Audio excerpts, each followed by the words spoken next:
2.5 साल का कालावधि पूरा होने के बाद नवी मुंबई मनपा के महापौर और उपमहापौर पद के लिए चयन 9 नवंबर को होने वाला है, जहां इसके पद के लिए आवश्यक बहुमत होने की वजह से राष्ट्रवादी पार्टी के उम्मीदवार दावेदार हैं।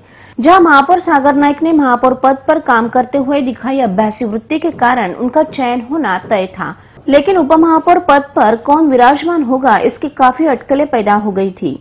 मंगलवार को इस पद के नामांकन पर्चा दाखिल किया गया, जहां महापौर पद के लिए सागर नाइक तो उपमहापौर पद के लिए अशोक गावड़े ने अपना पर्चा भरा, लेकिन यहां पर भी राजनीतिक दांवपेच का नजारा विरोधियों की ओर से किया गया, जहां कांग्रेस और शिवसेना के नगरसेवकों ने सचिव दालन के बाहरी तनाव की परिस्थितियां पैदा कर दी और राष्ट्रवादी कांग्रेस के उम्मीदवारों ने देरी से अपना पर्चा भरने का आरोप लगाया। इस समय प्रशासन की ओर से उपायुक्त जगन्नाथ सिन्नरकर ने घटना पर काबू पाने की पहल की और यह मामला आखिरकार आयुक्त भास्कर वानखेड़े के पास चला गया।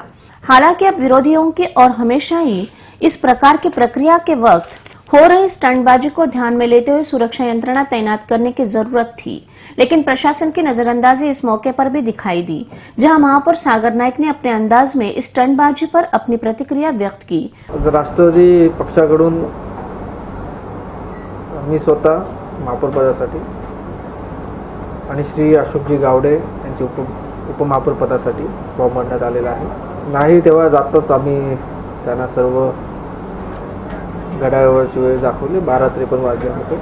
सचिव कार्यालयाच्या घड्याळामध्ये तो घड्याळ पुढे असल्या कारणाने तो पुढे दाखवला होता, पण ऍक्च्युअली टाइम हा 12:53 झालेला।